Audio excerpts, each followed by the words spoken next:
அந்த கடைசி பகுதியை நாம் வாசிப்போமானால், நான் உனக்கு சொன்னதை செய்யும் அளவும் உன்னை கைவிடுவதில்லை என்றார்.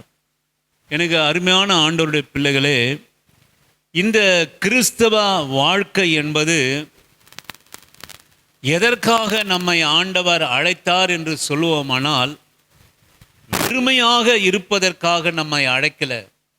ஆண்டவர் உங்களையும் என்னையும் தெரிந்து கொண்டதற்குண்டான ஒரு திட்டம், தீர்மானம் இருக்கிறது. இயேசுவின் நாமத்தினாலே நான் சொல்கிறேன், ஆண்டவர் நம்மை உயர்த்துவதற்காக, ஆசீர்வதிப்பதற்காக, அவரிடத்தில் இருக்கிற எல்லா பரிசுத்தத்துக்குள்ளாக நம்மை அவருடைய சந்ததியாக நம்ம மாற்றிக்கொள்ளும்படியாக நம்மை அழைத்தார். வெறுமனே நம்மை அவர் அழைக்கவே இல்லை. அதுதான் சொல்கிறார் ஆண்டவர். ஒரு மனுஷனை குறித்து, அவனை முன்குறித்து அழைக்கிற போது, இப்படியெல்லாம் அவனுடைய உயர வேண்டும், இப்படியெல்லாம் அவன் ஆசீர்வதிக்கப்பட வேண்டும், இப்படியெல்லாம் அவன் மீட்கப்பட வேண்டும் என்று நினைத்து, இன்னைக்கு சொல்லுவேன், நம்மளுடைய முடிவு ஆரம்பத்தில் ஆண்டவரை நாம் அறிந்து கொண்டிருந்த போது இருந்த வாழ்க்கை நமக்கெல்லாம் இல்லை. பாருங்க, அல்லேலூயா. நம்ம ஆரம்பத்தில் நான் தெரிந்து கொள்ளிருக்கிற போது ஆண்டவர் நம்மை அழைத்த வாழ்க்கை ஒரு நாளும் இருக்காது. உண்மையிலே ஒரு ரட்சிக்கப்பட்ட ஒரு ரட்சிக்கப்பட்ட பிள்ளைகளுடைய அனுபவத்தை நாம் பார்த்தோம்னா, ஆரம்ப காலத்திலே ஆண்டவர் அவங்க அழைத்த இடத்துல அவங்க இருக்கவே மாட்டாங்க. ஆண்டவர் அவர்களை உயர்த்தி நீ குறுகி போவதில்லை, நீ பெருகுவாய். ஆமென், அல்லேலூயா. நம்முடைய வாழ்க்கையை நீங்கள் எடுத்துக்கிட்டீங்கன்னா, கர்த்தர் எதற்காக இந்த தரித்திரத்தில் நம்ம அழைக்கிறார், இந்த பாவ வாழ்க்கையிலே அழைக்கிறார் அப்படி என்று சொல்லுவோமானால், நம்முடைய தரத்தை உயர்த்த, நமக்கென்று நம்மை அழைக்கிற போது நமக்கென்று ஒரு எல்லையை அவர் குறித்து விட்டார். அதனால தான் இந்த வசனத்தில் நாங்கள் பார்க்கிறோம், உனக்கு சொன்னதை செய்யும் அளவு நான் உன்னை கைவிடுவதே இல்லை என்று கர்த்தர் சொல்கிறார். ஆனாலும் எல்லாவற்றையும், நமக்கெல்லாம் பேர் என்ன அப்படின்னு கேட்டிங்கன்னா விசுவாசி என்று பெயர். எல்லாவற்றையும் விசுவாசத்திலே நாம் பெற்றுக்கொள்ளும்படியாக வாக்கு தத்தங்களை எல்லாம் நமக்காக வைத்திருக்கிறார். இந்த விசுவாசம் இல்லாமல் இந்த வாழ்க்கை இல்லை, இந்த கிறிஸ்தவ வாழ்க்கை இல்லை. விசுவாசம் இல்லைன்னா ஆண்டவர் நமக்கு எதற்காக நம்மை முன்குறித்தாரோ அந்த இலக்கு நமக்கு கிடைக்காது, அந்த இலக்கில் நம்ம போக முடியாது. இந்த விசுவாசத்தினாலே நம்மை அழைத்திருக்கிறார். நம்முடைய எதிர்காலத்தை எல்லாம் அவர் மறைத்து வைத்திருக்கிறார். நம்முடைய எதிர்கால வாழ்க்கை, நம்ம பிள்ளைகளுடைய வாழ்க்கை, நம்முடைய உயர்வு இன்றைக்கு நமக்கு தெரிந்ததனால் நம்ம அது வேறுபட்டு போயிருப்போம். அதனால தான் எல்லாவற்றையும் மறைத்து விசுவாசத்தினாலே அதை பெற்றுக்கொள்ளும்படியாக ஆண்டவர் நம்மை அழைத்திருக்கிறார். நீங்கள் வாசியுங்கள், 2 கொரிந்தியரின் புஸ்தகம் 1வது அதிகாரம் 20வது வசனத்தை வாசிக்கும்படியாக உங்களை அன்பாக நான் அழைக்கிறேன். 2 கொரிந்தியர் புஸ்தகம் 1வது அதிகாரம் 20வது வசனத்தை நான் வாசிக்கிறேன்.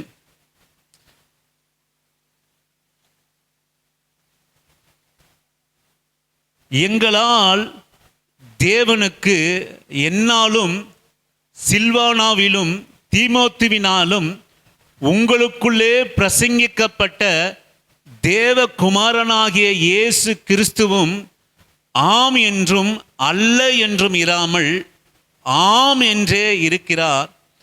எங்களால் தேவனுக்கு மகிமை உண்டாகும்படி தேவனுடைய வாக்கு தத்தங்கள் எல்லாம் இயேசு கிறிஸ்துவுக்குள் ஆம் என்றும் அவருக்குள் ஆமேன் என்றும் இருக்கிறதே என்று இங்கே பவுல் கொரிந்தியர் சபைக்கு எழுதுகிறார். ஆண்டவர் நமக்கு கொடுத்த வாக்கு தத்தங்கள் எல்லாம் ஆம் என்றும் இல்லை என்றும் இல்லை, ஆமேன் என்றும் இருக்கிறது என்று வேதம் சொல்லுகிறது. இன்னும் நீங்கள் 1 ராஜாக்களினுடைய புஸ்தகம் 8வது அதிகாரம் 24வது வசனத்தை நீங்கள் வாசிப்பீர்களானால், 1 ராஜாக்களுடைய புஸ்தகம் 8வது அதிகாரம் 24வது வசனம், தேவரீர் என் தகப்பனாகிய தாவீது என்னும் உம்முடைய தாசனுக்கு செய்த வாக்குத்தத்தத்தை காத்தருளினீர், அதை உம்முடைய வாக்கினால் சொன்னீர். இந்நாளில் இருக்கிறபடி உம்முடைய கரத்தினாலே அதை நிறைவேற்றினீர். அன்னைக்கு வாக்குனாலே நீங்க சொன்னீங்க, இன்னைக்கு கரத்தினாலே அதை நிறைவேற்றினீர் என்று வேதம் சொல்லுகிறது. எனக்கு அருமையான ஆண்டவருடைய பிள்ளையே, நம்மை அழைக்கிற போது நான் இப்படிலாம் இந்த உலகத்தாங்க இருக்கிறாங்க, நம்ம உலகத்தை நாம் எடுத்துக்கொண்டோமானால் எந்த பொருளானாலும் எந்த வேலையானாலும் எந்த உறவானாலும் நம்மளை எப்படி அழைக்கும்னா நயங்காட்டி நம்மளை அழைக்கும்.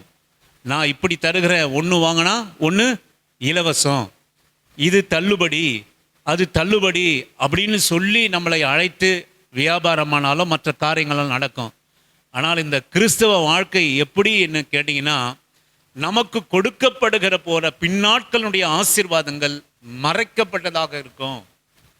நீங்க அநேகர், அதுதான் ஆண்டவருடைய வேத வசனம் சொல்கிறது, நமக்காக நியமிக்கப்பட்டதை ஒருவனை ஆண்டவர் அழைச்சிட்டாருன்னா அவனுக்காக நியமிக்கப்பட்டது கண் காணவும் இல்லை, செவிகள் கேட்கவும் இல்லை, இருதயத்திலே அது தோன்றவும் இல்லை என்று வேதம் சொல்கிறது. நம்மை அழைத்த ஆண்டவர் நமக்கு இருக்கிற கொடுக்க போகிற அந்த உயர்வையை அந்த மேன்மையை ஒரு காலம் முன்பு அவர் சொல்லுவதே இல்லை. ஆமென், ஹல்லேலூயா. ஒரு காலம். ஆனாலும் நான் சொல்லுவேன், நமக்கு தந்த வாக்கு தத்தங்களை எல்லாம் நிச்சயமாக ஆண்டவர் நிறைவேற்றுவார். அவைகள் எல்லாம் ஆம் இல்லை என்று இல்லை, ஆமேன் ஆம் என்றும் கர்த்தராகிய இயேசு கிறிஸ்துவுக்குள்ளாக ஆமேன் என்றும் இருக்கிறது. ஆமென், ஹல்லேலூயா. இந்த காலை வேளையிலே நமக்காக கொடுக்கப்பட்ட வாக்கு தத்தங்கள், நமக்காக நியமிக்கப்பட்டிருக்கிறவர்கள் ஒரு நாளும் அது மறைந்து போகவே இல்லை. நீங்க இஸ்ரவேல் ஜனங்களை ஆண்டவர் அழைக்கிற போது அவர் என்ன சொல்லி அழைச்சார் அப்படின்னு கேட்டீங்கன்னா, முதல்ல அவர்கள் கடந்து சென்ற போது முதலாவது கண்ணில காட்டினது என்னன்னு கேட்டா, கானானா அல்ல, கடலை தான் காட்டினாங்க. ஆண்டவர் கடலைத்தான் காட்டினார், யோர்தானை காட்டினார், ஒரு வனாந்தரத்தை தான் ஆண்டவர் காட்டினாரே. அந்த ஆசீர்வாதங்களை ஒருபோதும் அவர்கள் கண்கள் காணவே இல்லை.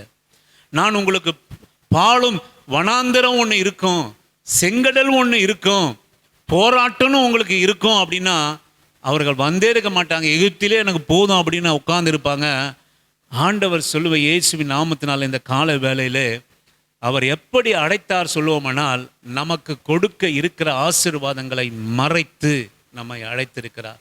இந்த கால வேளையில் நான் சொல்லுவேன், ஆண்டவர் ஒரு மனுஷனை அவருக்காக முன் குறித்தார் என்று சொல்லுவோமானால், அது நான் சொல்லுவேன், அந்த ஆசீர்வாதங்களை கண் காணவும் இல்லை, செவி கேட்கவும் இல்லை, அது இருதயத்தில், நம்முடைய இருதயத்தில் தோன்றவும் இல்லை என்று எழுதப்பட்டிருக்கிறது. இந்த நாளிலே நான் சொல்லுவேன், நம்ம இருதயத்திலே தோன்றக்கூடாத மறைக்கப்பட்ட ஒரு உயர்வு, மறைக்கப்பட்ட ஒரு ஆசீர்வாதம், மறைக்கப்பட்ட ஒரு வாழ்வை அவர் தெரிந்து கொண்ட பிள்ளைகளுக்காக அவர் வைத்திருக்கிறார். ஆமென், அல்லேலூயா. இது வாக்குத்தத்தத்தில் அவர் மாறவே மாட்டார். தாவீதை அழைக்கிற போது, உன் சிங்காசனத்தை உயர்த்துவேன், உன் மகனை நான் தெரிந்து கொள்வேன், மிகப்பெரிய ஒரு ஆலயத்தை அவன் மூலமா நான் கட்டுவேன் என்று சொல்லி அழைத்தார். ஆனாலும் வார்த்தையினால் சொன்னதைகளை எல்லாம் கரங்களினாலே அதை நிறைவேற்றி முடித்தார் என்று வேதம் சொல்லுகிறது. அதே போலவே இந்த கால வேளையிலே ஆண்டவர் நம்முடைய குடும்பத்தை நம்ம எதற்காக நம்மை முன்குறித்தாரோ அவைகளை நிறைவேற்ற, அவைகளை சொன்னதை செய்யும் அளவு நம்மை விட்டு விலகுவதும் இல்லை, நம்மை கைவிடுவதும் இல்லை. ஒருவேளை நம்ம விட்டு விலகி விடலாம், நம்ம ஆண்டவருடைய ஆசீர்வாதத்தை மறுதலித்து விடலாம், நாம பாதையை விட்டு விடலாம். ஆனால் கர்த்தர் மாத்திரம் நான் சொல்லுவேன், நமக்கு குறித்திருக்கிறத ஒரு நாளும், நீங்க அந்த தகப்பனுடைய காரியத்தை கூட பாருங்க, அந்த மகனுக்காக குறித்திருக்கிறதை மறுபடியுமாக அவனை நிலைநிறுத்தும்படியாக அவனை வீட்டுக்குள்ளாக மறுபடியும் அழைத்து வந்தார். அதே போல நாம எங்க சென்றாலும் சரி, இந்த இயேசு கிறிஸ்துவனுடைய ஒரே ஒரு இந்த சுவிசேஷத்துடைய காரியம் என்ன அப்படின்னு கேட்டீங்கன்னா, ஒரு முறை கர்த்தர் நம்மை தெரிந்து கொண்டார்னா நமக்கு நியமிக்கப்பட்ட ஆசீர்வாதங்களுக்கு நேராக நம்மை நடத்துவதற்காக ஆண்டவர் போராட்டத்தை போராடுகிறார். ஆமென், அல்லேலூயா. அந்த ஆசீர்வாதத்தை நம்ம வாழ்க்கையில, நம்ம பிள்ளைகளுடைய வாழ்க்கையில காண்கிற, நம்ம இருதயத்தில் தோன்றாத காரியங்களை கர்த்தர் நிச்சயமாக இந்த கால வேளையில நான் சொல்லுகிறேன், அவர் நிறைவேற்றி முடிக்க அவர் வல்லவராக அவர் இருக்கிறார். ஆமேன். நீங்கள் வாசியுங்கள், ஆதியாகமத்தினுடைய புஸ்தகம் 23வது அதிகாரம் 13, 14 வசனத்தை வாசிக்கும்படியாக உங்களை அன்பாக நான் அழைக்கிறேன். நான் வாசிக்கிறேன். தேசத்து ஜனங்கள் கேட்க எப்ரோனை நோக்கி, கொடுக்க உனக்கு மனதானால் 23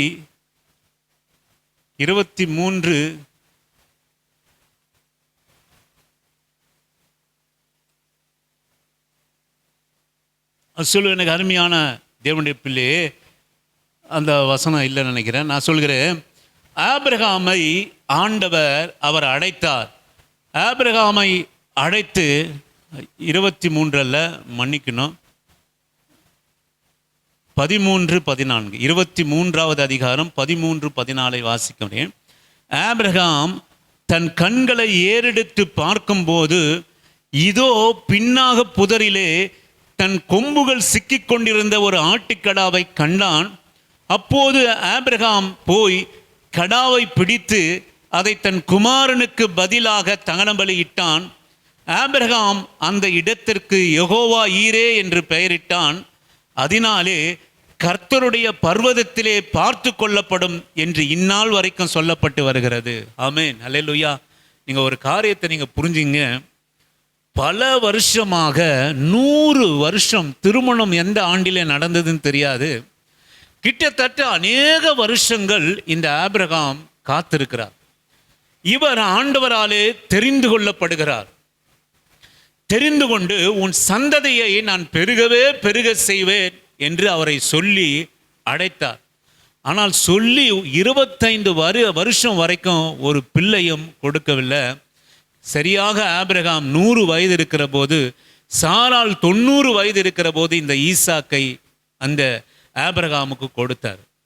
நான் சொல்லுவேன், இந்த இடத்துல நீங்கள் கவனித்தீர்கள்னால், பர்வதத்திலே பார்த்து கொள்ளப்படும் என்று ஆபிரகாம் இந்த இடத்துக்கு யெகோவா ஈரே, யெகோவா ஈரே என்று பெயரிட்டான்.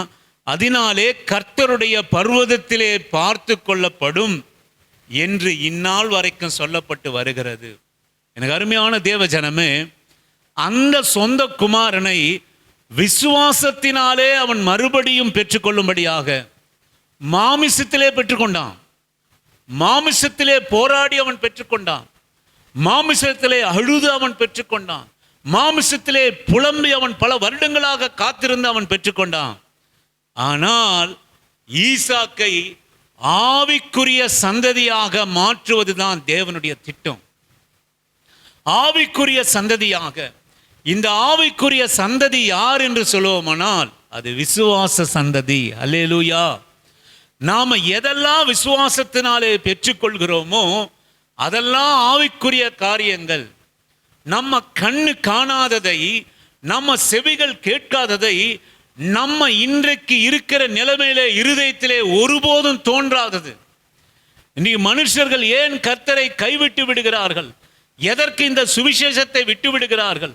இந்த விசுவாசத்தை ஏன் விட்டு விடுகிறார்கள் என்று சொல்லுவோமானால், இருதயத்திலே கூட கர்த்தர் நமக்காக வைத்திருக்கிற ஆசீர்வாதங்கள் அவர்களுக்கு தெரியல, நமக்கு தெரியல. அந்த மேன்மை தெரியல, மகிமை தெரியல, இருதயத்திலும் கூட தோன்றவில்லை. எனக்கு அருமையான தேவ ஜனமே, ஈசாக்கை ஒரு ஆவிக்குரிய சந்ததியாக மாற்ற வேண்டும் என்ற திட்டத்திற்காக, மாமிசத்துக்குரிய சந்ததியாக பெற்றுக்கொண்ட ஆபிரகாமனுடைய மகனாகிய ஈசாக்கை விசுவாசத்தின் மூலமாக ஒரு ஆவிக்குரிய சந்ததியாய் பெற்றுக்கொள்ள வேண்டும் என்று சொல்லி ஆண்டவர் சொல்கிறார், இந்த பிள்ளையை கொண்டு போய் பலியிடு என்று கர்த்தர் சொல்கிறார். நான் சொல்லுவேன், கத்தியை கொண்டு போய் கழுத்து கிட்ட கொண்டு போய் வைக்கிற வரைக்கும் தேவன் அமைதியா இருந்தார். அல்லேலூயா. நான் சொல்லுவேன், எனக்கு அருமையான ஆண்டவரே ஜனமே, இந்த கால வேளையிலே ஒரு ரகசியத்தை நீங்க கற்றுக்கொள்ளுங்க. இந்த விசுவாச வாழ்க்கையானது எந்த ஒரு கடைசி கட்டத்திலே நம்ம போனாலும் சரி, எந்த ஒரு கடைசி சூழ்நிலையிலே நாம் போனாலும் சரி, நம்முடைய நம்பிக்கையை, நம்முடைய விசுவாசத்தை நாம் ஒரு நாள் அதில் நம்ம தளர்ந்து போகக்கூடாது, நம்ம பின்மாற்றம் அடையக்கூடாது. இந்த நம்பிக்கை நம்மை ஒரு நாளும் அது வெட்கப்படுத்தவே படுத்தாது. அதனால தான் நான் அடிக்கடி சொல்லுவேன் யோபினுடைய வசனத்தை, இந்த மாமிசம் முதலாக அழுகி போனாலும் என்னுடைய எலும்புகளிலிருந்து என் தேவனை நான் காண்பேன், அந்நிய கண்கள் அல்ல என் கண்களே காணும் என்று சொல்லி யோபு தன்னுடைய ஒரு மோசமான நிலையிலே, பிள்ளையை இழந்த நிலைமையிலே, ஆசியை இழந்த நிலைமையிலே, அந்தஸ்தை இழந்த நிலைமையிலே, உறவுகளை இழந்த நிலைமையிலே, சுகத்தை இழந்த நிலைமையிலே, எல்லாவற்றையும் இழந்த நிலைமையில கூட நான் சொல்லுவேன், அந்நிய கண்கள் அல்ல என் கண்களே காணும் என்று சொல்லி அவர் ஆண்டவர் மேலே வச்ச நம்பிக்கையை, அந்த மகன் மீது ஆண்டவர் வச்ச நம்பிக்கைக்கு ஒரு நாளும் குறைச்சல் இல்லாம நீ கடைசி கட்டத்தில் நாம் சென்றாலும் சரி, இந்த கிறிஸ்தவ வாழ்க்கை நம்மை வெட்கப்படுத்தவே படுத்தாது. ஹல்லேலூயா, படுத்தாது. இன்றைக்கு நம்ம இருக்கிற சூழ்நிலையில கண்ணு காணவில்லை, செவிகள் கேட்கல, இருதயத்தில் கூட தோன்றல. இன்னைக்கு அநேகருடைய வாழ்க்கையில நம்ம இருதயத்தில் தோன்றனமாவது நலவா இருக்கும். இப்படி நான் நல்லா இருப்பேன், இந்த கிறிஸ்தவ வாழ்க்கை என்னை மேன்மையா வைக்கும், என்னை உயர்த்துவார், என்னை மேன்மைப்படுத்துவார் என்கிற இருதயத்தில் ஒரு துளி தோன்றினாலும் கூட நாமெல்லாம் நல்லா விசுவாசத்தை விடாமல் இருப்போம். எதற்காக இந்த ஆபிரகாம் விசுவாசத்தின் தகப்பன் என்று சொல்லப்படுகிறான் என்று சொல்லுவோமானால், அவன் ஆவிக்குரிய தகப்பனாக, அவன் எல்லாருக்கும் ஆவிக்குரிய தகப்பனாக அவன் மாறினான். அல்லேலூயா.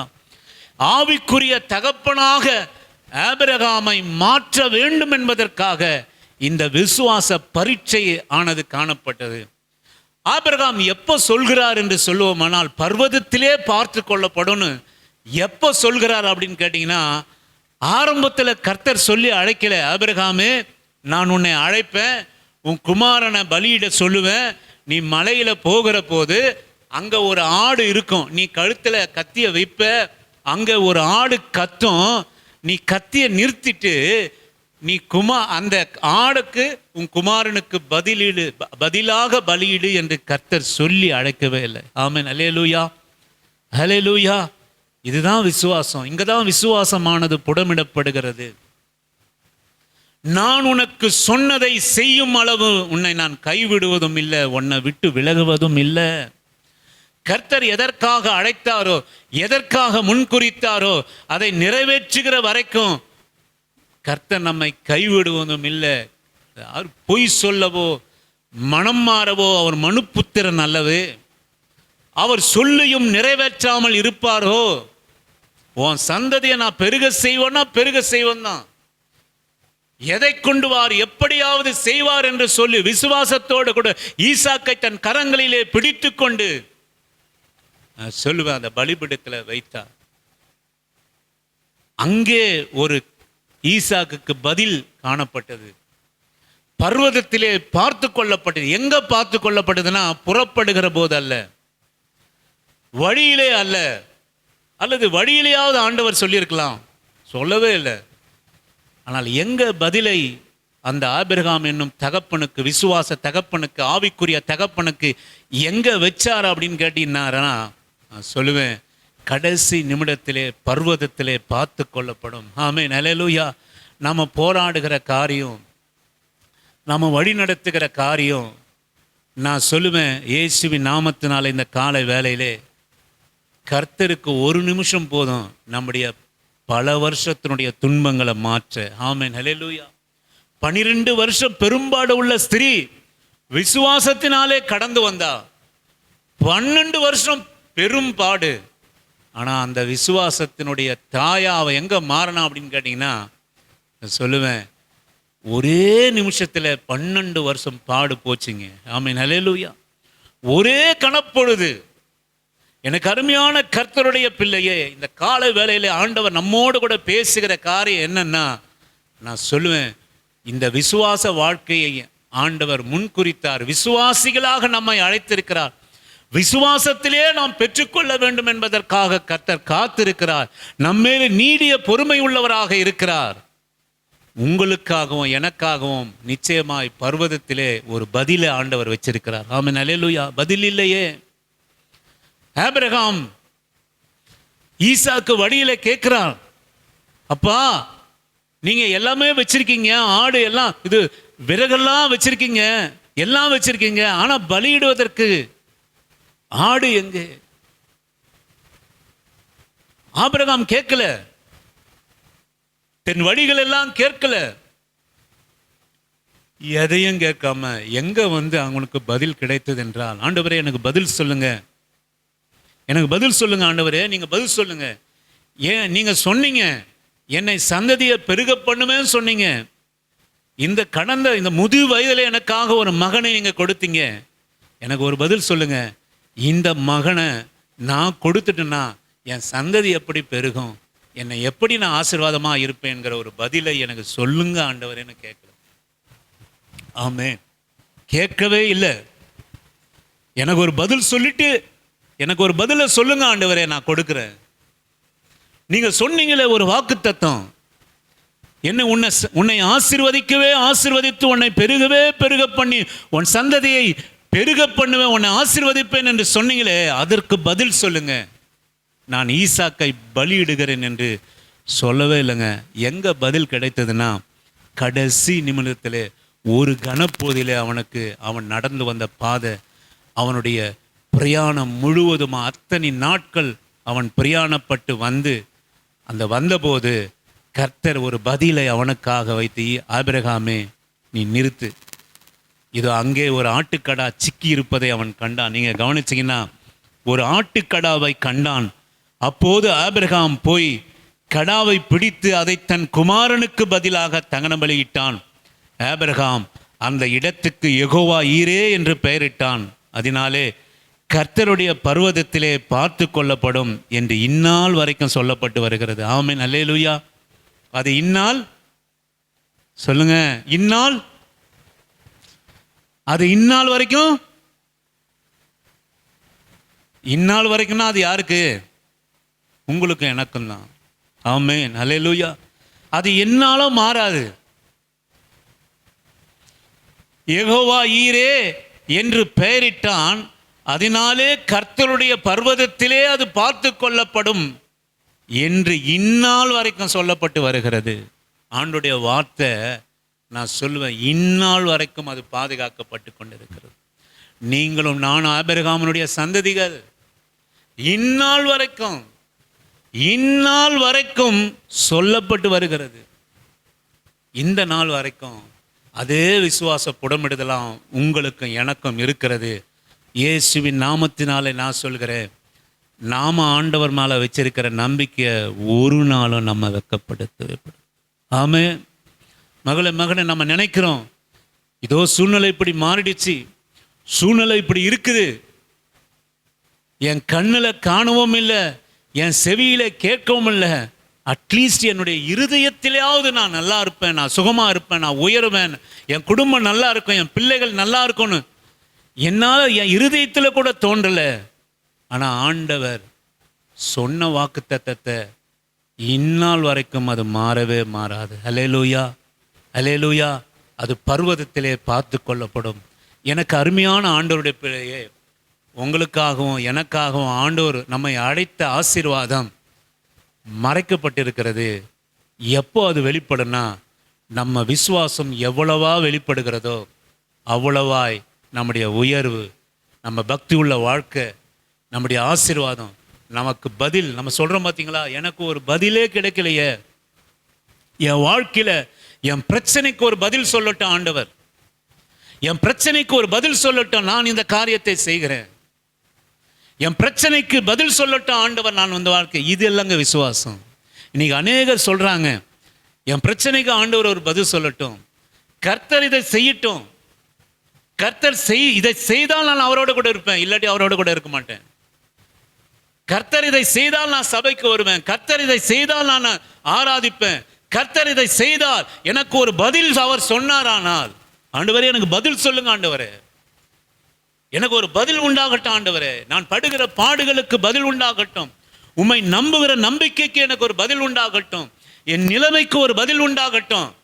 ஆண்டவர் பேசவே இல்லைங்க, பேசவே இல்லை.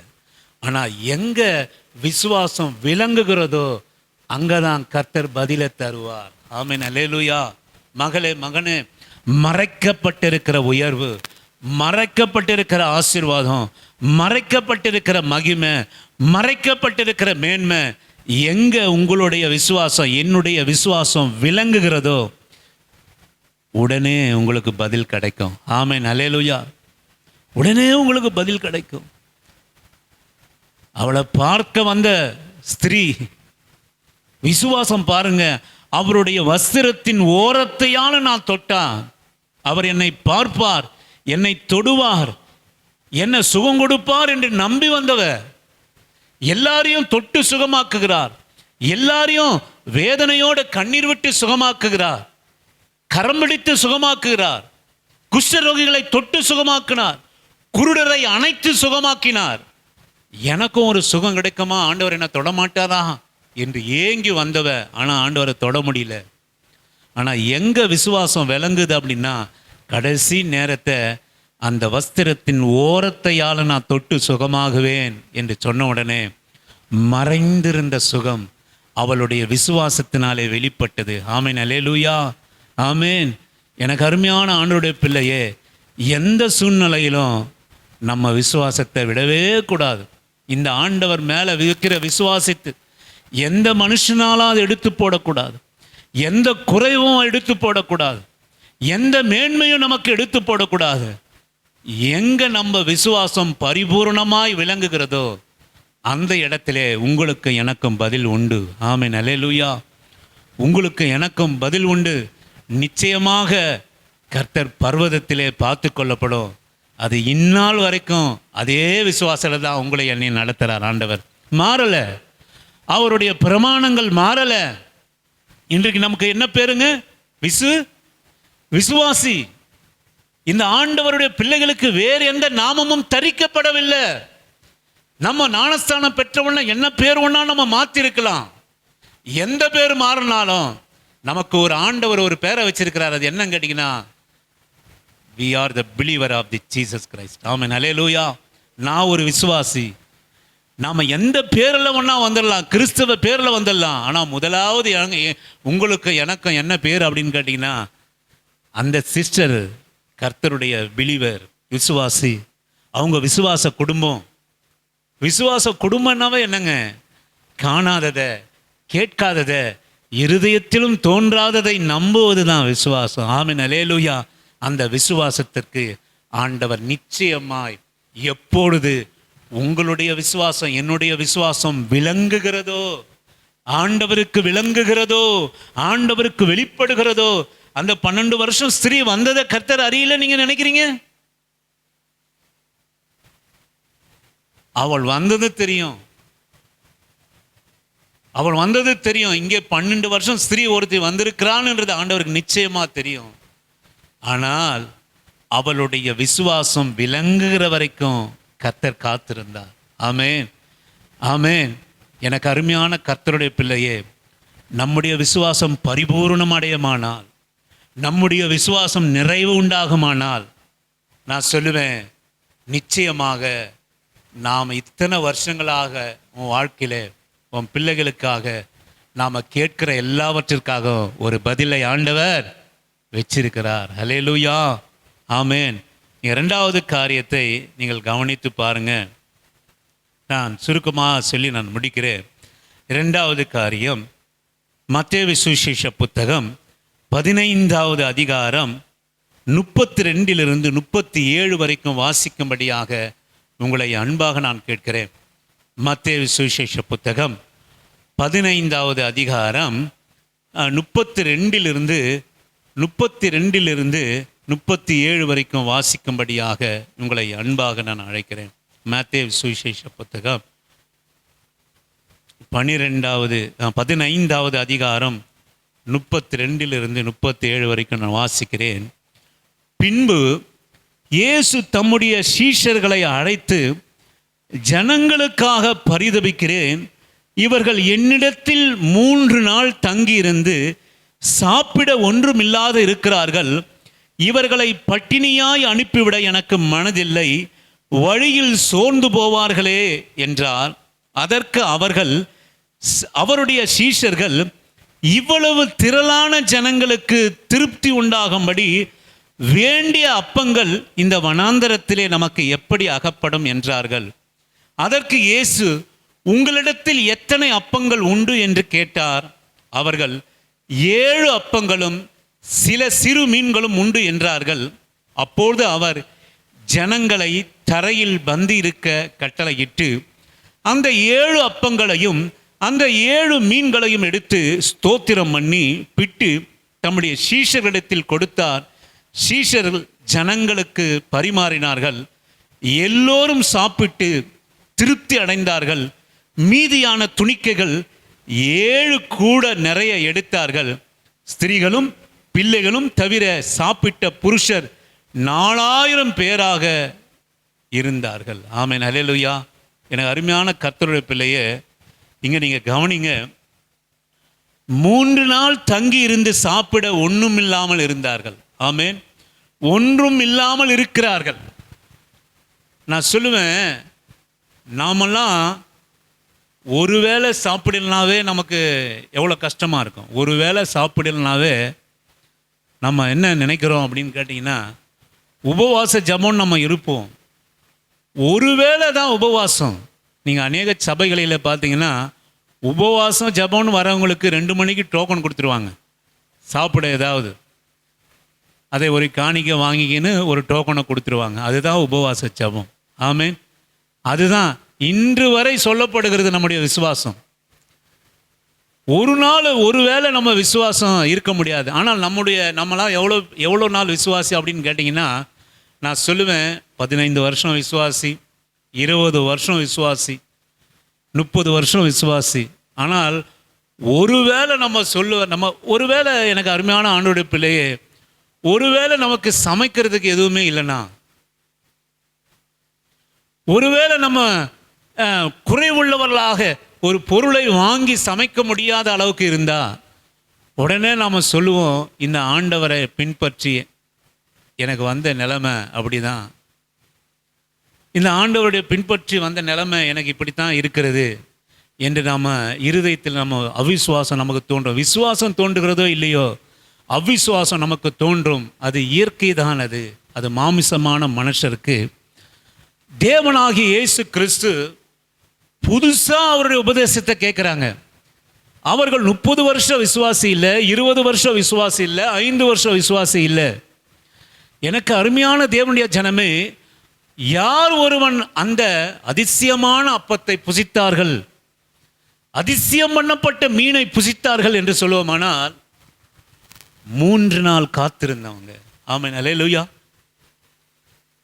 ஆண்டவர், உண்மையாக நான் சொல்லுகிறேன், கர்த்தருடைய பிள்ளைகள் ஒருவேளை கூட சாப்பிடலன்னா ஆண்டவர் உண்மையாக அதை அப்படி விடமாட்டார். நம்ம எவ்வளவோ கஷ்டப்பட்டுருக்கிறோம் சிஸ்டர் பிரதர், ஒரு நாளாவது நமக்கு சாப்பாட்டு இல்லாமல் நம்ம வச்சுருந்தாருங்களா? சாப்பாட்டு நிறைவாக நமக்கு கொடுத்துருக்கிறார். ஏன் என்று சொல்லுவோமானால், ஆண்டவருடைய பிள்ளைகள் ஒரு நாளும் பட்டினி இருப்பதை அவர் விரும்புவதில்லை. ஆமென், அல்லேலூயா. நம்ம விரும்புவதே இல்லை. ஆனால் இங்கே நீங்கள் கவனியுங்கள், ஒருவேளை நம்ம மாமிசத்தில் பலவீனங்களாக இருக்கிறபடினாலே அவர் அப்படி செய்கிறவராக இருப்பார். இங்கே கவனிங்க, புதுசாக கர்த்தருடைய விசுவாசித்து அங்கே வந்து உட்கார்றாங்க. யார் என்று சொல்லுவோமானால், பெண்களும் ஆண்களும் சிறு பிள்ளைகளும் குழந்தைகளும் வராங்க இயேசு கிறிஸ்துவினுடைய சுவிசேஷத்தை கேட்பதற்காக. ஆண்டவருக்கு எப்போது அந்த காரியம் வருகிறது என்று சொல்லுவோமானால், நீங்கள் வாசியுங்கள். அந்த இவர்கள் என்னிடத்தில் 3 நாள் தங்கி இருந்து சாப்பிட ஒண்ணுமில்லாம இருக்கிறாங்களே. நான் இந்த கால வேளை ஒன்று சொல்கிறேன், எனக்கு அருமையான ஆண்டவருடைய பிள்ளையே, நீ எவ்வளவாக விசுவாசத்திலே காத்து பொறுத்து நிதானித்து நீடிய பொறுமையுள்ளவராக நம்ம இருக்கிறோமோ, நிச்சயமாய் மறைக்கப்பட்ட காரியங்களை கர்த்தர் நமக்கு வெளிப்படுத்துவார். அல்லேலூயா. நமக்காகவும் நம்ம பிள்ளைகளுக்காகவும் மறைக்கப்பட்டிருக்கிறது அநேக ஆசீர்வாதங்கள், அநேக மேன்மைகள், அநேக உயர்வுகள் உண்டு. ஆனால் இந்த மறைக்கப்பட்ட ரகசியம், மறைக்கப்பட்ட உயர்வு, மறைக்கப்பட்ட மேன்மை எப்போது வெளிப்படுமானால், அபரிவிதமான விசுவாசம் நம்மிடத்தில் இருந்தும், நம்ம குடும்பத்தில் இருந்தோம், நம்ம ஜெப வாழ்க்கையில் இருந்தோம், நம்ம கூடுகையில் இருந்தோம், ஆண்டவரை நம்ம நேசிக்கிறது இருந்தோம், நம்ம பிள்ளைகளை வழிநடத்துகிறது இருந்தோம், நம்முடைய விசுவாசமானது வெளிப்படும். இந்த கால வேளையிலே கர்த்தர் நம்மோடு கூட பேசுகிற காரியம், நம்ம எத்தனை குறைவுள்ளவர்களாக இருந்தாலும் சரி, நம்முடைய விசுவாசத்தில் மாத்திரம் நம்ம குறைவுள்ளவர்களாக இருக்கக்கூடாது. ஆமென். எப்போ நம்ம வாழ்க்கையில அற்புத அடையாளங்களை நாம் காண்போம் என்று சொல்லுவோமானால், இதுவரை கண்டில்லாத அற்புத அடையாளங்களை காணுவோம் என்று சொல்லுவோமானால், நம்ம விசுவாசம் வெளிப்படுகிற போதுதான். நான் சொல்லுவேன், ஒரு பெரிய அற்புதம் வெளிப்படுதுன்னா, ஒருவேளை சாப்பிட்ட ஆண்டவர் எங்கள் ஜனங்களுக்காக நான் பரிதபிக்கிறேன். அல்லேலூயா. எப்போ உங்க மேலையும் என் மேலையும் ஒரு பரிதபிப்பு உண்டாக, எப்போ அந்த பரிதபிப்பு உண்டாச்சுன்னா, நான் சொல்லுவேன், 3 நாள் இவர்கள் என்னிடத்தில் தங்கி இருந்து சாப்பிட ஒன்று இல்லாமல் இருக்கிறாங்க. ஆண்டவர் சொல்லுவேன், 3 நாள் அவர்கள் சாப்பிடாமல் இருந்தாலும் பரவாயில்லை. ஆண்டவர் இயேசு கிறிஸ்துவானவர் 40 நாள் உபவாசம் இருந்திருக்கிறார். மோசேவானவர் 40 நாள் உபவாசம் இருந்திருக்கிறார். ஆனா இந்த ஆண்டவருடைய பிள்ளைகள் புதிதாக வசனத்தை கேட்க வந்தவர்கள், இவர்களுக்காக நான் பரிதபிக்கிறேன். ஏன் என்று சொல்லுவோமானால், 3 நாள் என்னிடத்திலே தங்கி இருந்தார்கள். கர்த்தர் அந்த இடத்திலே ஒரு பெரிய அற்புதத்தை செய்வதற்காக 3 நாள் அவர் காத்திருந்தார். ஆமென். ஹல்லேலூயா. நான் சொல்லுவேன், அவருடைய பிள்ளைகள், அவரை நம்புகிறவங்க 1 நாள் சாப்பிடலாம் கூட அவர் நிச்சயமா நம்மளை அப்படி நடத்த மாட்டார். ஆனால் நான் சொல்லுவேன், அப்படி ஒரு சூழ்நிலை நமக்கு வருமானால், அப்படி ஒரு குறைவுகள் நம்ம வருமானால், அப்படி ஒரு தாழ்மை நம்முடைய வாழ்க்கையில் வருமானால், நான் சொல்லுவேன், விசுவாசத்தை மாத்திரம் நம்ம இழந்து விடக்கூடாது. ஆமென். விசுவாசத்தை மாத்திரம் நம்ம இழந்து விடக்கூடாது. அவர்கள் ஒருவேளை கர்த்தர், சீஷர்கள் சொல்றாங்க, இவர்களை அனுப்பிவிடும், இவர்கள் எங்கேயாவது போயிட்டு இவர்கள் சாப்பிடுவதற்காக, எதையாவது பண்ணுவதற்காக இவர்களை அனுப்பிவிடும் என்று சொல்றாங்க. ஆண்டவர், நீங்களே இவர்களுக்கு அப்பம் கொடுங்கள். ஆமென். அல்லேலூயா. நீங்களே இவர்களுக்கு அப்பம் கொடுங்க. இல்லையா ஆண்டவரே, உங்களிடத்தில் என்ன இருக்கிறது அதை கொண்டு வாருங்கள் என்று சொல்லி அந்த 7 அப்பம், சிறு சிறு மீன் துண்டுகளை, அதை அநேக 4000 பேருக்கு மேலான ஸ்திரீகளும் குழந்தைகளும் புசிக்கும்படியாக பெரிய அற்புதத்தை ஆண்டவர் செய்தார். ஹல்லேலூயா. நான் சொல்லுவேன், புதிதாக வந்த ஜனங்கள், நான் சொல்லுவேன், அவர்கள் விசுவாசத்துக்காக கர்த்தர் காத்திருந்தார். அவர்கள் பரிதபித்தார். எங்க பரிதாபம் உண்டாச்சுன்னா, நம்ம பிள்ளைகள் பாருங்க, ஒருவேளை சாப்பிடலாம், நம்ம என்ன பண்ணுவோம்? பரிதபிப்போம். ஐயோ, பிள்ளை ஒரு வேளை சாப்பிடலையே. சில நேரங்களில் நம்ம பிள்ளைகள் உடல் நல குறைவாக இருக்கிற போது ஒருவேளை அவங்களால சாப்பிட முடியாது, வாந்தி எடுப்பாங்க, கஷ்டமா இருக்கும். ஐயோ, ஒரு வேளை சாப்பிட்டுட்டானா சந்தோஷமா இருக்கும். அந்த பிள்ளை 2 நாள் சாப்பிடல, 3 நாள் சாப்பிடல, ஐயோ பிள்ளை 3 நாள் சாப்பிடாமே இருக்கிறான், அவனுக்கு உடல் சரியில்லை, நம்ம ரொம்ப வருத்தமா, கவலையாய், பரிதபிப்பாய் நம்ம மாறிவிடும். சொல்லுவேன், இந்த மோசமான தகப்பனாகிய தாயாகிய நம்மளே நம்ம பிள்ளைகளுக்கு நல்ல ஈவை அறிந்திருக்கும் போது, பொல்லாத தகப்பனாகிய நாமனே நல்ல ஈவுகளை அறிந்திருக்கிற போது, தகப்பன் 3 நாள் ஏன் அந்த பிள்ளைகளை பசினாலும் பட்டினாலும் வருத்தி வைத்திருந்தார் என்று சொல்லுவோமானால், நான் சொல்லுவேன், ஒரு பெரிய அற்புதம் அங்கே விளங்கணும். ஆமென். அல்லேலூயா. ஆமென். அல்லேலூயா. ஒரு பெரிய அற்புதம் விளங்கணும். ஒரு பெரிய அற்புதம் விளங்கணும். எனக்கு அருமையான ஆண்டவருடைய பிள்ளையே, வாழ்க்கையில் எந்த முன்னேற்றமும் இல்லாமல், உன் குடும்பத்தில் மாற்றம் இல்லாமல், உங்களிடத்தில் மாற்றமே இல்லாத ஒரு வாழ்க்கை இருக்கிறதா? நான் சொல்லுவேன், உன் விசுவாசத்தை மாத்திரம் நீ விட்டு விடாது. கர்த்தர் பேரில் வச்சிருக்கிற விசுவாசத்தை மாத்திரம் ஒரு நாளை நீங்கள் இழந்து விடாதீங்க. யாருக்காகவும், எந்த சூழ்நிலைக்காகவும், எப்படிப்பட்ட நிலைமைக்காகவும், எப்படிப்பட்ட போராட்டத்துக்காகவும் நாம் விட்டுவிடக்கூடாது. ஏனென்னா, நான் யாரு? விசுவாசி. ஆமென். அல்லேலூயா. நான் யாரு? விசுவாசி. நான் சொல்லுவேன், நாம் காத்திருப்பது 3 நாள் அவர்கள் என்னிடத்திலே இருந்து 3 நாள் இவர்கள் பின்பு இயேசு தம்முடைய சீஷர்களை அழைத்து, ஜனங்களுக்காக நான் பரிதபிக்கிறேன். அல்லேலூயா. ஜனங்களுக்காக நான் பரிதபிக்கிறேன்.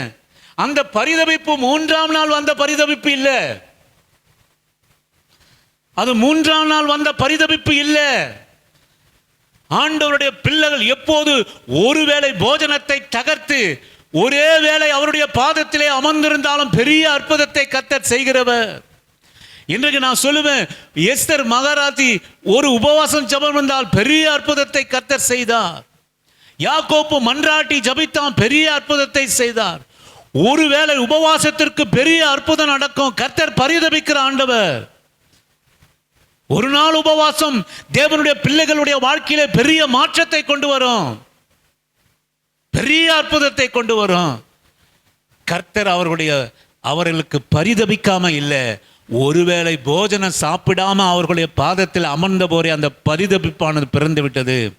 ஆனால் எப்போது விளங்குதுதான் அப்படின்னா, இவர்களுடைய விசுவாசம் 3 நாள் அவருடைய பாதத்திலே காத்திருந்து வசனத்தை கேட்கிற போது அந்த அற்புதமானது விளங்கினது. அல்லேலூயா. அருமையான கர்த்தருடைய பிள்ளையே, நீ ரொம்ப நாளாக காத்திருக்கிறியா? ரொம்ப நாளாக உனக்கு பதிலே இல்லையா? நான் சொல்லுவேன், ஆண்டவரை விசுவாசித்து அவரை பற்றி கொண்டு இருக்கிற உனக்கு தீமை ஒன்றும் இல்லை, நன்மையே. ஆமென். அல்லேலூயா. வெட்கம் ஒன்றும் இல்லை. அவர்கள் முகங்கள் வெட்கப்பட்டு போவதில்லை, உயர்வுதான். ஆமென். அல்லேலூயா. அசிங்கம் இல்லை, அற்புதத்தை கர்த்தர் செய்வார். ஆமென். அற்புதத்தை நம்முடைய வாழ்க்கையிலே ஆண்டவர் செய்ய அவர் வல்லவராக இருக்கிறார். நீ எத்தனையாய் சோதிக்கப்படுகிறாயோ, ஒரே வேளை, நான் மறுபடியும் சொல்ல வற்புறுத்துகிறேன், ஒரே வேளை அவருடைய பிள்ளைகள் உபவாசிப்பார்கள், ஆனால் அதற்கு பலன் மிகுதியாக இருக்கும். 3 நாட்கள் அவர்கள் சாப்பிடாமல் இருந்தபோது, இவர்கள் 3 நாட்கள் சாப்பிடாமல் இங்கே தங்கி என்னுடைய வசனத்தை கேட்டு என் பாதத்திலே அமர்ந்து கொண்டிருக்கிறார்களே, இவர்களுக்காக நான் பரிதபிக்கிறேன். பெரிய அற்புதத்தை கர்த்தர் செய்தார். ஆமென். அல்லேலூயா. எனக்கு அருமையான ஆண்டவருடைய பிள்ளையே, நீண்ட நாள் ஜெபம் நம்முடைய வாழ்க்கையில் பதில் இல்லை. நீண்ட நாள் போராட்டத்துக்கு விடுதலை இல்லை. நீண்ட நாள் கஷ்டத்துக்கு ஒரு எதிர்பார்த்த உயர்வு இல்லை. நான் சொல்லுவேன், விசுவாசிகளான நீங்களும் நானும் விசுவாசத்தை விடாமல் இருக்கணும். ஆமென். அல்லேலூயா. கர்த்தர் ஒரு பெரிய அற்புதத்தை உங்கள் வாழ்க்கையிலே, உங்கள் பிள்ளைகளுடைய வாழ்க்கையிலே, உங்கள் வேலை ஸ்தலத்திலே அவர் வச்சிருக்கிறார். ஆமென். அல்லேலூயா. அல்லேலூயா. நான் சொல்லுவேன், லாசரு மரிக்கிறது ஆண்டவருக்கு தெரியுமா தெரியாதா? நிச்சயமா தெரிஞ்சிருக்கும். எல்லாரும் சொல்றாங்க, உன்னை சிநேகிக்கிறவன் அவன் மரணத்துக்கு ஏதோ வியாதியா இருக்கிறான் என்று சொல்றாங்க. ஆனாலும் அவள் 2 நாள் மேலும் அங்கேயே தங்குறார். ஆமென். அல்லேலூயா.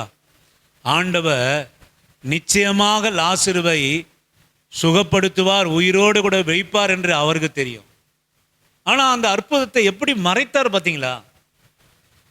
எது வரைக்கும் அவர் மறைத்தார் என்று சொல்லுவோமானால், பாடையை தூக்குகிற வரைக்கும் கூட அல்ல, கல்லறைக்கு வைக்கப்படுவதற்கு மட்டும் அல்ல, கல்லறையில் மூடி 1 நாள் 2 நாள் ஆனாலும் பரவாயில்ல, 4 நாள் வைக்கப்படுவதற்காக. நீங்க ஒண்ணு நீங்க கவனிங்க. மறைக்கப்பட்டிருக்கிற உயர்வு, மறைக்கப்பட்டிருக்கிற அற்புதம். 2 நாள் அங்கேயே தங்குறாருங்க. நீ நேசிக்கிற குடும்பம், தாய் தகப்பன் இல்லாத பிள்ளைங்க, ஒரே ஒரு நம்பிக்கை, ஆண் துணை லாசரு, அவன் ரொம்ப மரணத்துக்கு எதுவா வியாதியா இருக்கிறான் ஆண்டவரே அப்படின்னு ஆள் அனுப்புறாங்க. இதை கேட்டுட்டு ஆண்டவர் 2 நாள் மறுபடியும் அங்கேயே தங்குகிறார்.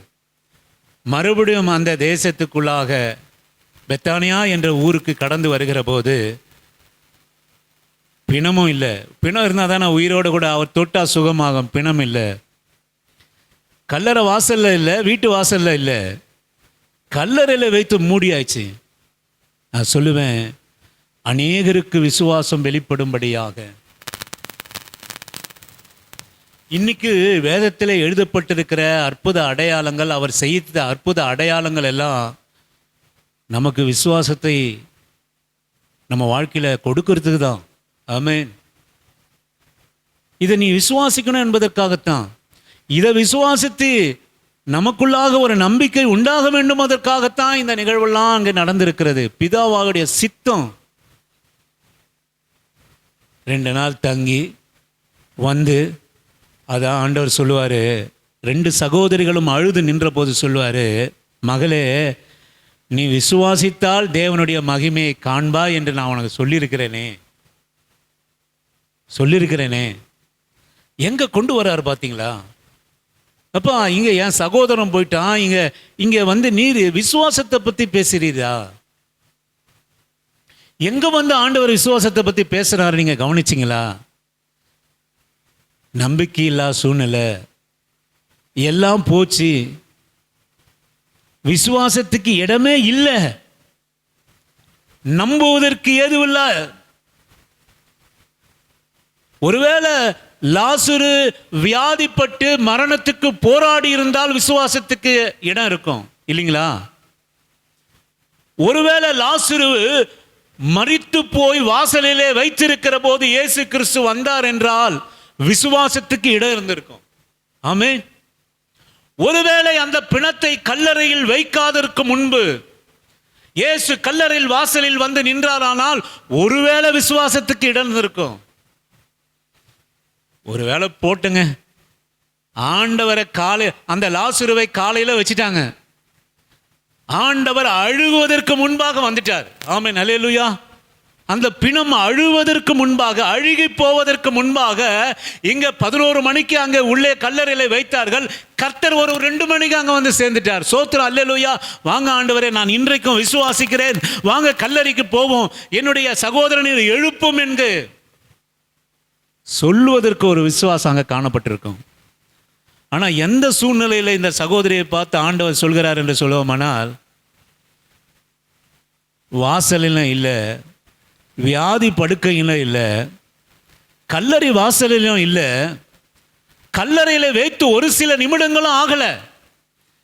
இங்கே மார்த்தாலும் மரியாளும் சொல்கிறார்கள், கல்லறையிடத்திலே போவோம் வாருங்கள் ஆண்டவரே என்று சொன்ன உடனே, ஆண்டவரே 4 நாள் ஆயிடுச்சு, அழுகிருக்குமே என்று சொல்கிறார்கள். ஆமென். அப்பதான் ஆண்டவர் சொல்றாரு, மகளே நான் விசுவாசித்தால் தேவனுடைய மகிமையை காண்பா என்று நான் சொல்லலையா?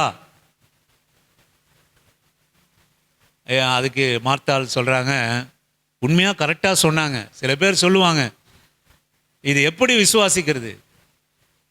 கல்லறையில் வச்சு 4 நாள் அழுகி போன பிணத்திடத்தில் எப்படி விசுவாசிக்க முடியும்? நீங்க சொல்லுங்க. அவன் அழகா சொல்றா, ஆண்டவரே நீர் திரும்பி வருகிற போது அவனுக்கு நித்திய ஜீவனை கொடுப்பேன் என்பதை நான் விசுவாசிக்கிறேன் ஆண்டவரே. எத்தனை ஒரு அருமையான நம்ம வேதம், எத்தனை உண்மை பாருங்களேன், எத்தனை உண்மை பாருங்க. கர்த்தரை அவங்க மறுதலிக்கல, கர்த்தருடைய வார்த்தையை மறுதலிக்கல, கர்த்தர் மேல இருக்கிற நம்பிக்கை மறுதலிக்கல, ஆண்டவரை விட்டு கொடுக்கலங்க. ஆண்டவரை விட்டு கொடுக்கல. ஆண்டவரே நீர் ஏன் இப்படி சொல்கிறீர்? எங்க ஜபத்துக்கு பதில் இல்லை, நாங்க ஆளை அனுப்பணும், அதுக்கும் பதில் இல்லை. நீங்க சொன்ன உடனே நீர் உண்மையா எங்களை நேசிக்கிற என்று நினைத்திருந்தால் நீ ஓடோடி வந்து என்னுடைய சகோதரன், நான் நேசிக்கிற சகோதரனை வியாதி படுக்கையிலே மரணத்தினுடைய விளிம்பிலே மரணமாய் ஆன பிறகும் கல்லறையின் வாசலிலாவது நீ வந்திருப்பீர் என்று நாங்கள் நினைச்சோம். அதனால முதல்ல உங்ககிட்ட தான் ஆண்டவர் சொன்னோம். ஆனா நீங்க வரல, நீங்க என் மேல அன்பா இல்லை ஆண்டவரே, நீர் எங்க குடும்பத்தை நேசிக்கல, நாங்க எக்கேடு கட்டு போனா என்னன்னு தானே நீங்க நினைச்சீங்க. சூழ்நிலை அப்படி பேச வச்சிருக்குங்க. இன்னைக்கு அநேக நம்முடைய சூழ்நிலை பேச வைக்குது இல்லைங்களா? ஆண்டவரே நீர் ஏன் வாழ்க்கையில இதை செய்கிறீர்? ஏன் இப்படி நடக்கிறது ஆண்டவரே? ஏன் இப்படி செய்கிறீர்? நான் உங்க மேல விசுவாசம் வைப்பதற்கு எனக்கு இடம் இல்லையே, நம்பிக்கை இல்லையே, எனக்கு முன்பாக எதுவுமே இல்லையே ஆண்டவரே. நீங்க இப்போ போயிட்டு விசுவாசித்தால் தேவனுடைய மகிமை காண்பா என்று நீர் சொல்கிறீரே என்று ஒரு வார்த்தையும் அந்த பிள்ளைகள் கேட்கவே இல்லைங்க. ஆமென், ஹல்லேலூயா. எப்படி விசுவாசம் வெளிப்பட்டது பாருங்க. இந்த மார்த்தாளுக்கும் மரியாளுக்கும் உள்ள விசுவாசம், எப்பெல்லாம் அந்த விசுவாசம் வெளிப்படுகிறதோ அப்பெல்லாம் நிச்சயமா என்னுடைய வாழ்க்கையில அற்புதங்கள் வெளிப்படும். அது சாதாரணமான அற்புதமாக இருக்காது, ஒரு மிகப்பெரிய அற்புதமா உங்க வாழ்க்கையில ஆண்டவர் என் வாழ்க்கையில செய்வார். ஆமென், அல்லேலூயா. நிச்சயமா செய்வார். நீ எத்தனையா விசுவாசிக்கிறாயோ. அந்த பிள்ளைங்க கேட்கவே இல்லை, ஆண்டவரே நீர் என்னை நீ நேசித்தவர்கள் நாங்க நினைச்சோம், நீங்க சொன்ன அதை விட என்ன வேலை இருக்கு உங்களுக்கு ஆண்டவரே, நீங்க சொன்ன ஒண்ணு வந்திருந்தா சகோதரன் பிழைத்திருப்பானே. அதுதான் சொல்றா, அது அழகா சொல்றா பாருங்க. ஆண்டவரே நீர் இங்கே இருந்தீரானால் அவள் மறுத்திருக்க மாட்டாள்.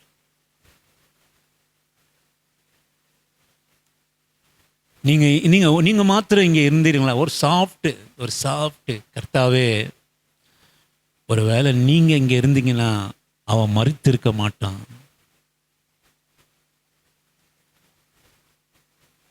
அப்போ ஆண்டவர் சொல்றாரு, நீ விசுவாசித்தால் தேவனுடைய மகிமையை காண்பா என்று நான் சொல்லியிருக்கிறேனே. ஆமாண்டவரே, நீ உயிர்த்தெழுதலே என் சகோதரனை உயிரோடு கூட கொண்டு வருவீர் என்பதை நான் விசுவாசிக்கிறேன். ஆமென், ஹல்லேலூயா. முடிஞ்சு போச்சு. இப்போ இருக்கிற சூழ்நிலைக்கு அவளுடைய விசுவாசம் எங்கே கிரியை செய்த அப்படின்னு கேட்டிங்கன்னா, நான் சொல்லுவேன், உம்முடைய வருகையிலே அவனை உயிரோடு கூட எழுப்புவீர். ஆமென், ஹல்லேலூயா. இப்போ முடியாது. இப்போ எப்படி முடியும்? 4 நாள் அழிச்சு அழுகி போயிடுச்சு. ஒருவேளை கல்லறையில் வச்சு ஒரு 2 மணி நேரம் கழித்து நீர் வந்திருந்தீங்கன்னா நாங்கள் பணத்தை எடுத்து வெளியே வச்சு, அப்பா எங்கள் அற்புதமான இயேசு கிறிஸ்து வந்திருக்கிறார், மரித்தோரை உயிரோடு கூட எழுப்புவார் என்று எங்களுக்கு தெரியும். ஆனால் இப்போ வச்சு 4 நாள் அழிச்சு அது அழுகவும் போகும். நான் சொல்கிறேன், நீ கல்லை புரட்டி போடு. ஆமென், ஹல்லேலூயா. நீ கல்லை புரட்டு. மகனே, இயேசுவின் நாமத்தினாலே நான் சொல்லுகிறேன், நீ எந்த சூழ்நிலையில் இருந்தாலும், மரண படுக்கையாக இருந்தாலும் சரி, கல்லறையிலே வச்சிட்டாலும் சரி, 4 நாள் ஆச்சு இனி என் வாழ்க்கையில் எதுவுமே நடக்காது அப்படின்னா, நீ விசுவாசிக்கிற இயேசு, நீ நம்புகிற இயேசு எந்த சூழ்நிலையிலும் நமக்கு அற்புதத்தை செய்ய அவர் வல்லவராக இருக்கிறார். ஆமென், ஹல்லேலூயா. எவ்வளவா உன் விசுவாசம் வெளிப்படுகிறதோ அவ்வளவாக அவர் அற்புதத்தை வெளிப்படுத்துகிற தெய்வம். அற்புதத்தை வெளிப்படுத்துகிற தெய்வம். யெகோவா ஈரே, நீ எல்லாமே பார்த்துக்கொள்வீர் என்று சொல்லி அது இந்நாள் வரைக்கும் சொல்லப்பட்டு வருகிறது. இந்த நாளிலும் நான் சொல்லுவேன், இப்படிப்பட்ட ஒரு விசுவாசம், ஆபிரகாமனுடைய விசுவாசம் நமக்குள்ளாய் காணப்படுமானால், ஆமென், அந்த புதிதாக வந்த ரட்சிக்கப்பட்ட அந்த விசுவாசிகள் 3 நாளாக சொல்லுவேன், பிள்ளைகளும் அங்கே இருந்தாங்க.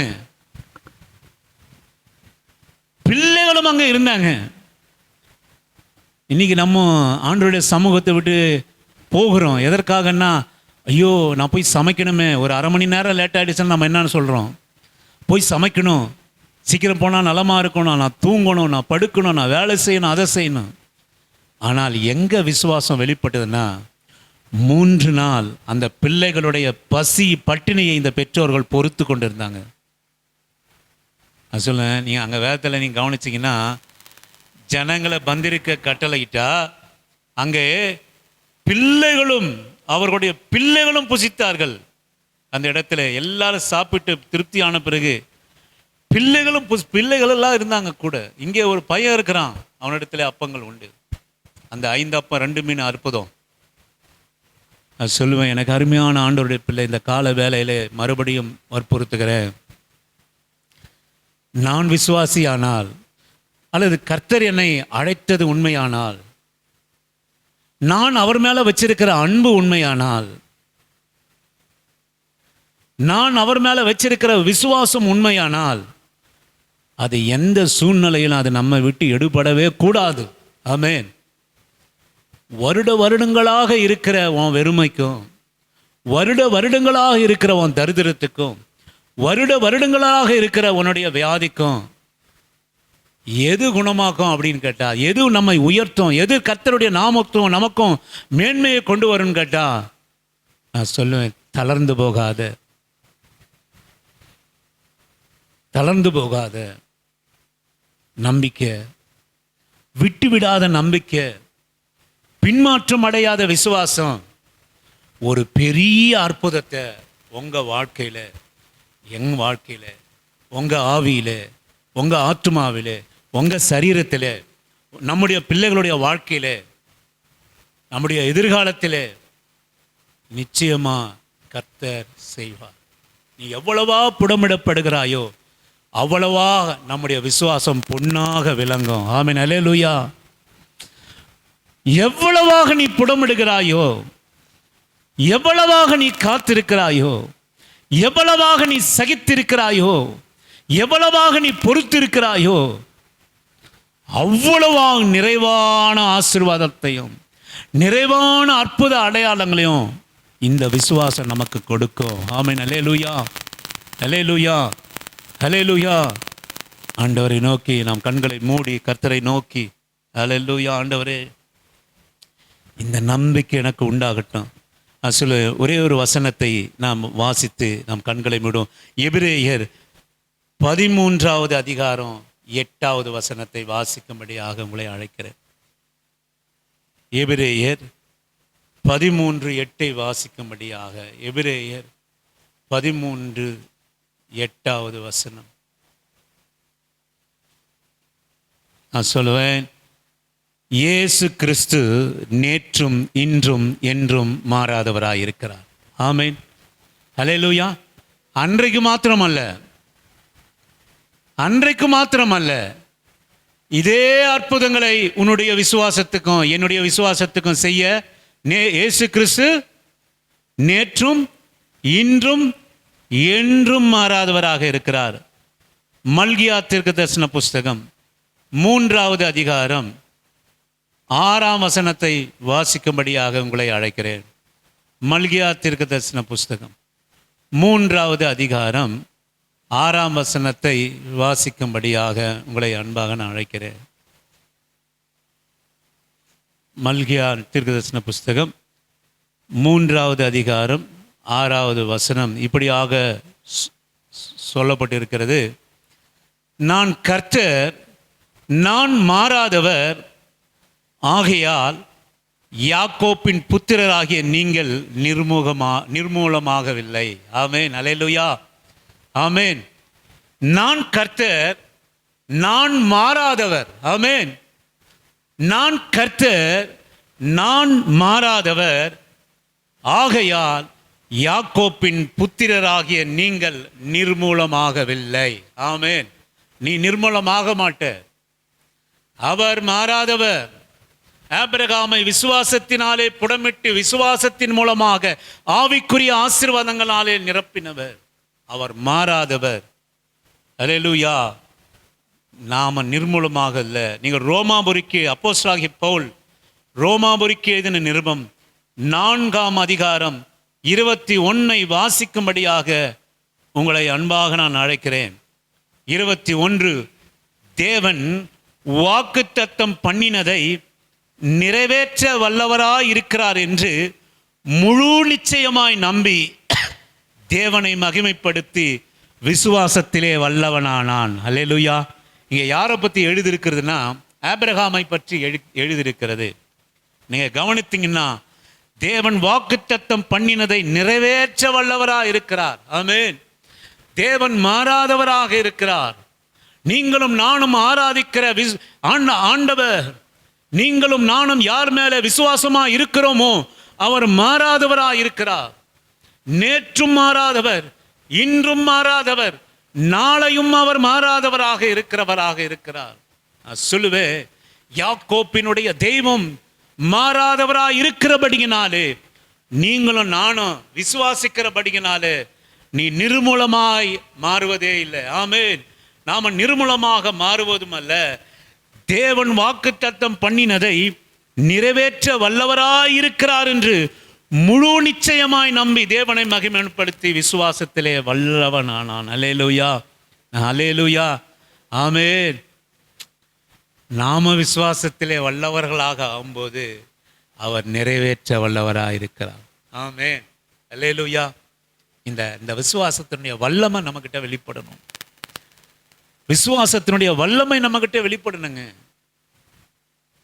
நம்ம விசுவாசிக்கிற சாதாரண தேவனுடைய வல்லமை வெளிப்பட வேண்டுமானால் கர்த்தர் நம்மிடத்தில் இருக்கிற விசுவாச வல்லமை வெளிப்படணும். அதுதான் இங்க அழகா சொல்றாரு பாருங்க. தேவன் வாக்குத்தத்தம் பண்ணினதை நிறைவேற்ற வல்லவராய் இருக்கிறார் என்று முழு நிச்சயமாய் நம்பி விசுவாசத்திலே வல்லவனானான். ஆமென். எப்போ அவன் விசுவாசத்திலே வல்லவன் ஆனான்னா, தேவன் எனக்கு குறித்திருக்கிறதை நிறைவேற்ற வல்லவராய் இருக்கிறத நம்புவது தான் விசுவாசத்தினுடைய வல்லமை. ஆமென், அல்லேலூயா, அல்லேலூயா. இன்றைக்கும் என் அன்பான ஆண்டவருடைய பிள்ளையே, உனக்கு கர்த்தர் குறித்திருக்கிறதை நிறைவேற்ற வல்லவராக இருக்கிறார் என்பதை மாத்திரம் நீ விசுவாசித்தால் நீ விசுவாசத்தின் வல்லவன் என எண்ணப்படுவாய். நீ ஆவிக்குரிய வாழ்க்கையில வல்லவன் என எண்ணப்படுவாய். நான் சொல்லுவேன், என்னுடைய விசுவாசத்தினுடைய வல்லமை எப்படி வெளிப்படுமானால், எந்த சூழ்நிலையிலும் சரி, என் மாமிசம் முதலாய் அழுகி போனாலும் என் எலும்புகளில் இருந்து என் கர்த்தரை நான் காண்பேன். அந்நிய கண்கள் அல்ல, என் குடும்பத்தின் ஆசீர்வாதத்தை, என் சபையினுடைய பெருக்கத்தை, என் பிள்ளைகளுடைய உயர்வை, மேன்மையான வாழ்க்கையை, மகிமையான வாழ்க்கை, உலகத்தானுடைய நம்பிக்கை என்னுடைய நம்பிக்கைக்கும் இருக்கிற வேறுபாட்டை நிச்சயமாக நான் அறிவேன் என்பதை நீ விசுவாசித்தால், உன்னிடத்தில் அந்த விசுவாசத்தினுடைய வல்லமையானது உங்களிடத்திலும் என்னிடத்திலும் இயேசு கிறிஸ்துவை நேசிக்கிற இடத்திலும் வெளிப்பட்டதானால், தேவன் அந்த விஷயத்திலே அவர் வல்லவராய் இருப்பார் என்பது முழு நிச்சயமாக நாம் பெற்றுக்கொள்ள அந்த விசுவாசம் நமக்கு இருந்தால் போதும். அல்லேலூயா. கண்களை மூடி அல்லேலூயா, அல்லேலூயா, அல்லேலூயா. கண்டுன்னை அழைத்தவர் கரமதைப்பா, உன்னை கைவிடாதிருப்பா.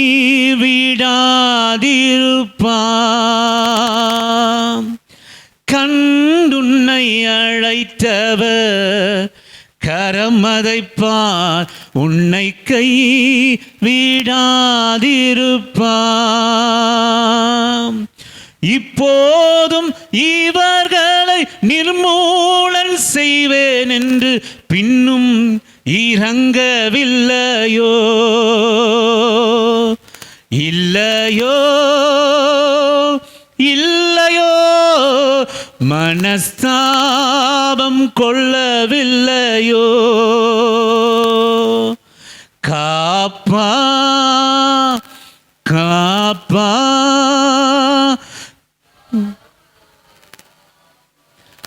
இன்னும் இனிமேலும் காத்திடுவா. கலங்காதே மனமே, இன்னும் காத்திடுவா. கலங்காதே மனமே. என் அன்புக்குரிய ஆவிக்குரிய பிள்ளையே, சொன்னதை நிறைவேற்றும் அளவு ஆண்டவர் உன்னை விட்டு விலகுவதும் இல்லை, உன்னை கைவிடுவதும் இல்லை. இயேசு கிறிஸ்து நேற்றும் இன்றும் என்றும் மாறாதவராக இருக்கிறார். அவர் மாறாதவர். என் விசுவாசம் மாத்திரம் மாறாமல் இருந்துமானால் அவர் எனக்கு மாறாதவராக இருக்கிறார். அல்லேலூயா. கர்த்தாவே, இந்த காலை வேளையிலே எந்த சூழ்நிலைகள் ஆண்டவரை இருந்தாலும், ஆபிரகாமை போல வயதான முதிர்ந்த வயதிலே பெற்றுக்கொண்ட பிள்ளையை பலியிடு என்று சொன்ன போது, எத்தனையோ நாட்கள் பிரயாணமாய் கர்த்தர் குறிக்கப்பட்ட மலையிலே தைரியத்தோடு கூட அல்லது புலம்பலோடு கூட, வேதனையோடு கூட, எதிர்கால சிந்தையோடு கூட, இது என்னமாய் முடியுமோ, கர்த்தர் இதை செய்ய சொல்கிறாரே என்று நினைத்தாலும் சரி, நான் சொல்லுவேன், இதோ இவருடைய பாதத்திலே நம்ம 3 நாள் அமர்ந்திருக்கிறோமே, எப்பதான் இந்த பிரசங்கம் முடியும், எப்பதான் கர்த்தர் நம்மை விடுவிப்பார், இதோ பிள்ளைகள் எல்லாம் பட்டினியா இருக்கிறாங்களே, அவருடைய பரிதவிப்பு எப்போது வெளிப்படும் என்று நினைத்து கொண்டு இருக்கிறோமா? கர்த்தர் சொல்கிறார், 3 நாள் கழித்து இதோ இவர்கள் என்னிடத்திலே 3 நாள் இருந்து இவர்களுக்காக நான் பரிதபிக்கிறேன், அப்பத்தை கொடுங்கள், அற்புதமாக நான் மாற்றுகிறேன். உன் காத்திருப்பதற்கு நிச்சயமாய் கர்த்தர் அற்புதத்தை செய்வார். ஹல்லேலூயா! நிச்சயமாய் கர்த்தர் அற்புதத்தை செய்வார். ஆண்டவரே, நீர் இங்கே இருந்தீரானால் என் சகோதரன் மரித்திருக்க மாட்டான்.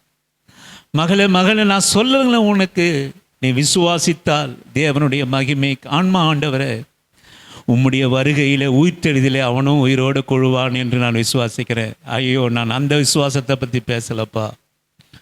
இதோ இப்போதே அந்த கல்லறை இருக்கு. இல்லை ஆண்டவரே, 4 நாள் ஆகும், நாரிடி போயிடும். ஆண்டவரே, கல்லறையை திற என்று நான் சொல்கிறேன். நீ எவ்வளவாக நம்முடைய விசுவாச வல்லமையானது சோதிக்கப்படுகிறதோ, பொன்னானது புடமிடப்படும். புடமிட்ட பொண்ணுதான் அது பொண்ணா விளங்கும். புடமிடக்கு முன்பு அது மண்ணா பொண்ணான்னு தெரியாது. கர்த்தர் நம்ம விசுவாசத்தை பொன்னாக மாற்ற விரும்புகிறார்.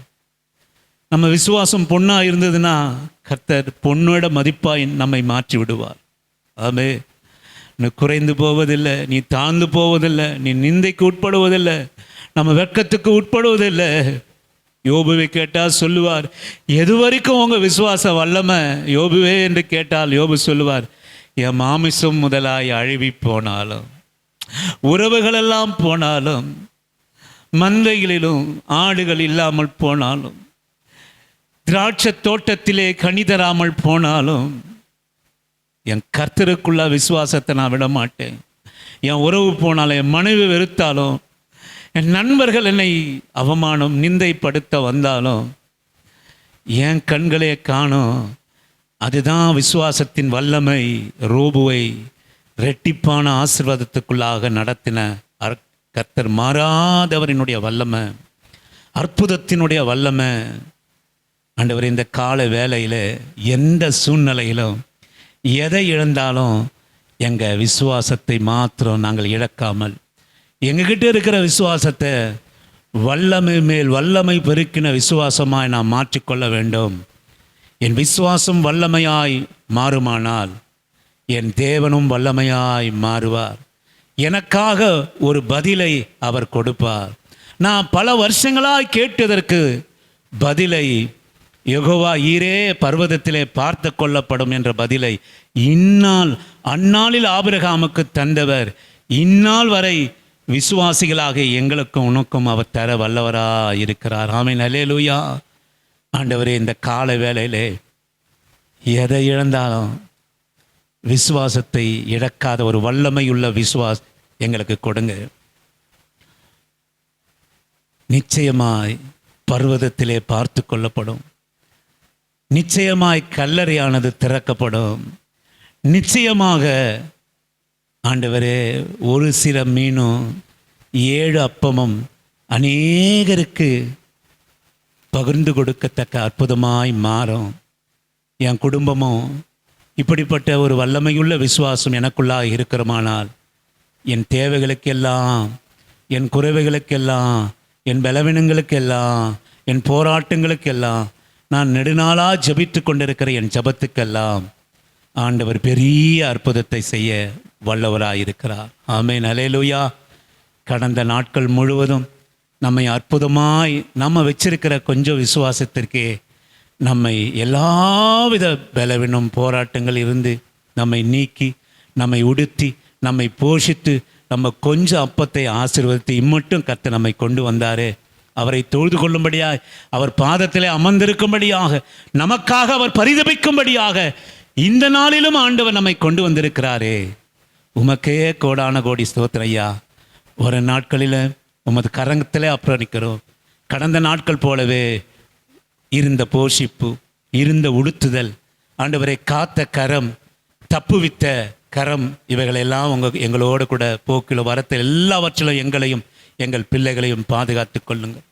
மெய்யான காரணத்திற்காக உண்மையுள்ள காரணத்திற்காக வராத பிள்ளைகளையும் இந்த ஆசீர்வாதம் சென்றடையட்டும். உம்மை துதிக்கிறோம், உம்மை போற்றுகிறோம், உம்மை வாழ்த்துகிறோம். இயேசு கிறிஸ்துவின் இனிய நாமத்தில் ஜெபம் பண்ணுகிறோம் எங்கள் நல்ல பிதாவே. என் ஆத்துமாவே கர்த்தரை ஸ்தோத்திரி, என் முழுகுலமே அவருடைய பரிசுத்த நாமத்தை ஸ்தோத்திரி. என் ஆத்துமாவே கர்த்தரை ஸ்தோத்திரி. கர்த்தர் செய்த சகல உபகாரங்களும் மறவாமல் நீதியின் வழி நடந்து நியாயம் செய்து இரக்கத்தை சிநேகித்து மனத்தாழ்மையோடு உங்கள் பாதம் அமர்ந்திருக்க கர்த்தர் கிருபை செய்யும். பிதாவாகிய தேவனாலும் ஆண்டவராகிய இயேசு கிறிஸ்துவினாலும் பரிசுத்த ஆவியானவனாலும் இரக்கமும் கிருபையும் தயவும் பரிசுத்தமும் எங்கள் வாழ்க்கையில் உண்டாவதாக. அப்பா பிதாவே உம்மை ஆராதிக்கிறோம். ஏசப்பா உம்மை ஸ்தோத்தரித்து துதிக்கிறோம். பரிசுத்த ஆவியானவரே உம்மை உயர்த்தி மகிழ்கிறோம். ஆமென். ஹல்லேலூயா. கர்த்தர் உங்களை ஆசீர்வதிப்பார். நம்முடைய விசுவாசம் வல்லமையாய் வெளிப்படுகிற போது ஹல்லேலூயா, அவருடைய தேவன் நமக்கு வல்லவராய் அவர் வெளிப்படுவார். நீ கலங்காதே, நீ திகையாதே, நீ சோர்ந்து போவாதே. உன் வாழ்க்கைக்கு ஒரு பதிலை பர்வதத்தில் வைத்திருக்கிறார். அன்று ஆபிரகாமுக்கு மாத்திரமல்ல, இந்நாள் வரை அது உனக்கும் பார்த்து கொள்ளப்படும். ஆமேன். அவரை விசுவாசிகளுக்கு அது பார்த்து கொள்ளப்படும். Thank you Jesus. நன்றி அப்பா.